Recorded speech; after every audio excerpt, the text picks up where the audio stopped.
Joy for the Pakistani fans after a debacle of a ODI series against England. England played their first strength team. A 31-run victory for Pakistan is definitely morale boosting both for the team and for the fans.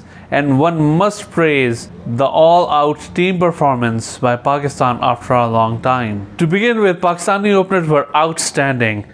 True, they took their time and were scoring at 8 and over for the first 10 overs. But if you're going to have a partnership of 4-1-50 and you're going to be scoring at 15 runs and over later on, I think that's perfectly fine. The batsmen to follow, they did really well too. Shoaib Maksud played his part. Mohammad Hafiz and Fakhar Zaman also played two gem of cameos that helped Pakistan achieve a huge score of 232.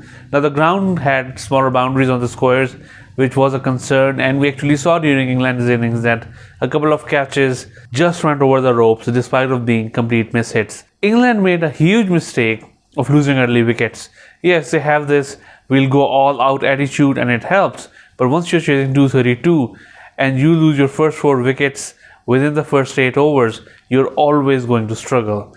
And hats off to Pakistani bowlers that they were able to control the situation despite of being bludgeoned by Livingstone during the middle of the innings. Livingstone, well, he played an absolutely amazing innings. You can't really praise it enough, but it wasn't ever going to be enough. When you look at the team stats, Livingstone alone scored about 102 or 3 runs of 43 balls, compared to his team not even getting 100 runs of the remaining 13 or 12 overs. Now, this actually shows that England heavily relied on one batsman, and while the result seemed to be a fairly close one at one point in time, it actually wasn't. And yesterday's game actually gave me a new learning. In the early 2000s to mid 2000s, I actually realized that if you wanted to win limited over games, you had to hit a lot of sixes. And by a lot of sixes at that point in time, if you hit 8 sixes or 10 sixes, even 6 sixes in an innings, that was quite a bit. However, in this day and age where T20 reigns, you expect a rain of sixes, like maybe 10 to 12 sixes in a T20 match. Pakistan did exactly that. Pakistan hit their 12 sixes in the last 9 overs, which was fantastic. England hit a total of 15 sixes. Hats off to the Pakistani bowlers who did not panic. In this kind of a situation, even as a fan, we would panic, and it would seem like that the end of the world was coming. But realizing that they had enough cushion, they could bowl their dot balls, they could take their wickets, it would blunt the edge of all that assault from somebody like Livingstone or Jason Roy, and that really helped. Shaheen Shah Afridi was able to pick up wickets up front, which was amazing. Well, hello to Shoaib Akhtar on that.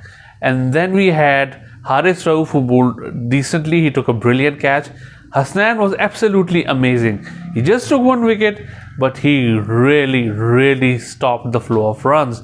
Now, he did not bowl long spells, but whenever he came, he was able to stem the flow. Some poor bowling in the start by Shadab Khan, which was really concerning, but later on, he did really well. That 1 over where he got Lewis Gregory and Liam Livingstone, that was just fantastic. So hats off to him. Hats off to Shaheen Afridi for staying calm under that pressure and taking those catches. And then once again, Shadab Khan had a brilliant run out, and Pakistan were able to really seal the match there. Any chance of an England victory had really gone away. And overall, a fantastic match, and I think one that will cheer up Pakistani fans, one that will cheer up cricket fans in general. It was a good competitive match. Real appreciation for somebody like Liam Livingstone, who played under tough circumstances. His team did not form any real partnerships, and he was their lone warrior who almost took them over the line, although he needs to learn the fact that he got a little greedy in the end. And I've seen this in recent times. When English batsmen get to 100, they won't, instead of taking a second and reassessing the situation, they just want to continue hitting sixes. That does not help. James Vince did that in the 3rd ODI, and England really fumbled at that point in time. And then when Livingstone did this yesterday, they actually lost the match.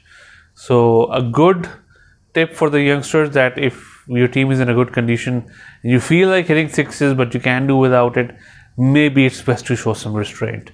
Overall, fantastic game of cricket. Fairly ordinary bowling in general by England. A reasonable bowling by Pakistan. Brilliant batting from both sides. Well, not entirely. England had a few good performances like Roy and Livingstone, and the rest were just okay. Pakistan had a very consistent run. Fielding still remains to be a problem. Sohaib Maqsood should have taken a crucial catch yesterday. He lost the ball. That can happen, but he's proving to be a liability in the field. On the other hand, Shadab Khan hasn't been that good with the ball recently. He improved that yesterday, but he's proving to be a true asset in the field. So you need to have a balance. You need players that can bat and bowl and also field well. We hope that this will be a very exciting series, and as Pakistani fans, we really hope that Pakistan wins this, and it would be a huge morale booster for them if they do so ahead of the T20 World Cup in October. So we'll see you after the next match.